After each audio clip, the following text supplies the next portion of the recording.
श्री गणेश दत्त गुरुभ्यो नमः. परमपूज्य सद्गुरू श्री रामकृष्ण क्षीरसागर स्वामींना वंदन करून संघटित सत्संग मंडळांच्या या गुरुकार्यातील मोहिमेमधल्या 1492व्या भागाचं मी पठण करीत आहे. आज वैशाख कृष्ण तृतीया, रविवार दिनांक 26 मे 2024.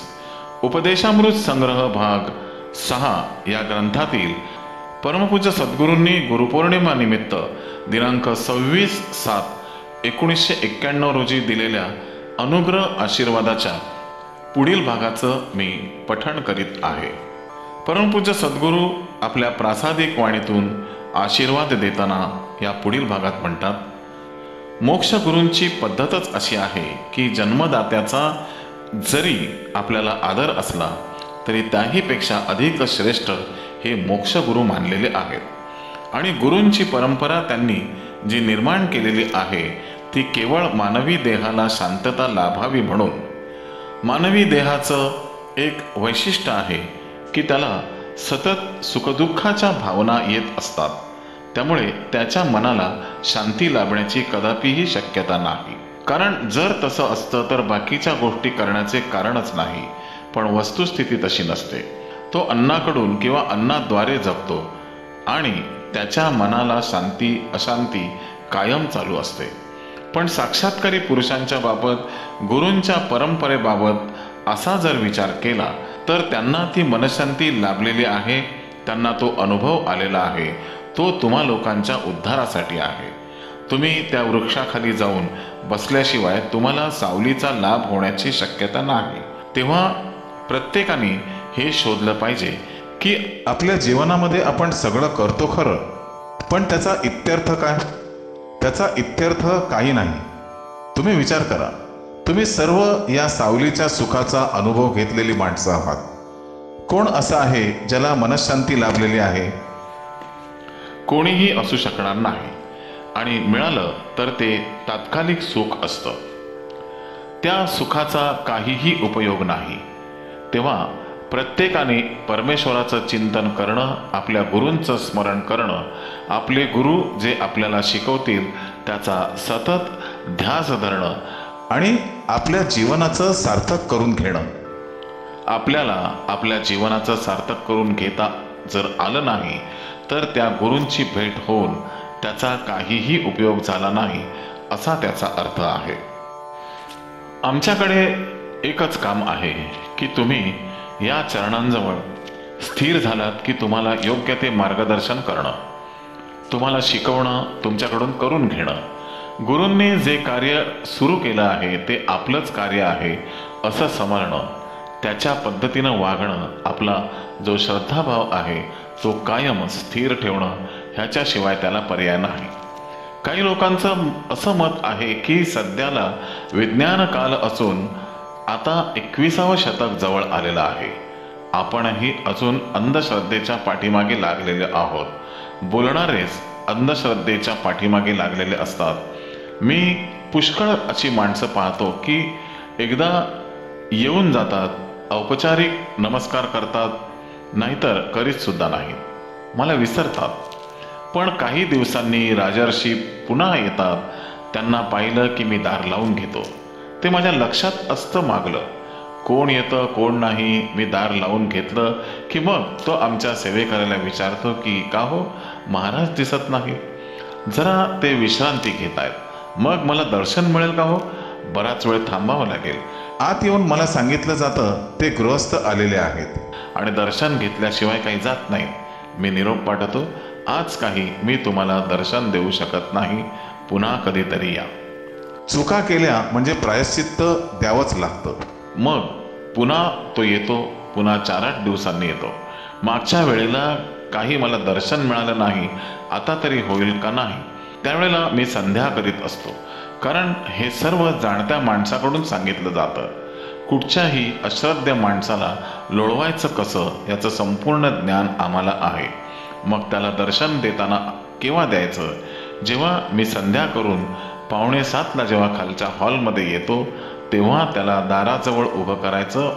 मग तो असं करतो, म्हणजे उभ्याने नमस्कार करतो.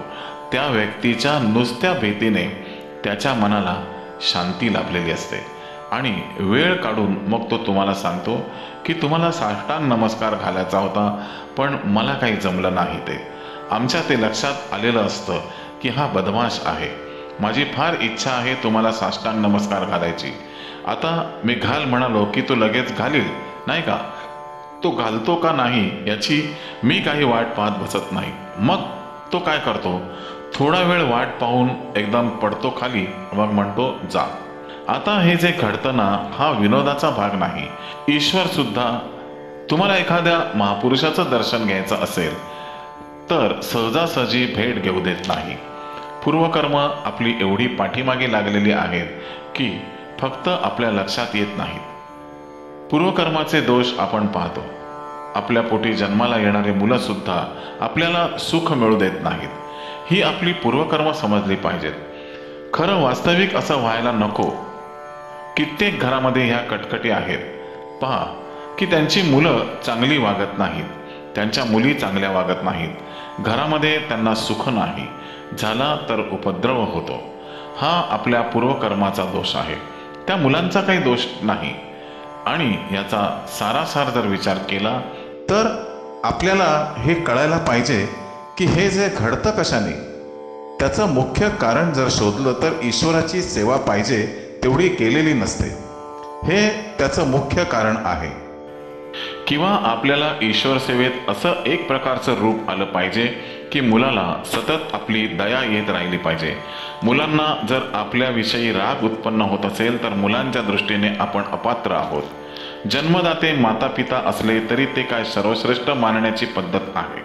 पण मुलांकडून जर उपद्रव होत असेल तर आपली पात्रता कमी आहे आणि ती भरून यायचं उत्तम साधन कोणतं असेल तर गुरूंच्या सानिध्यात जाणं, त्यांचा अनुग्रह घेणं, त्यांनी केलेला उपदेश पुन्हा पुन्हा प्राप्त करून घेणं, यांनी जो मार्ग आपल्याला जीवनात घालून दिलेला असेल तो पुन्हा पुन्हा आचरणं, यातून एक प्रकारची शक्ती निर्माण होते आणि ही शक्ती घरातला हा दुष्टपणा पार नाहीसा करते.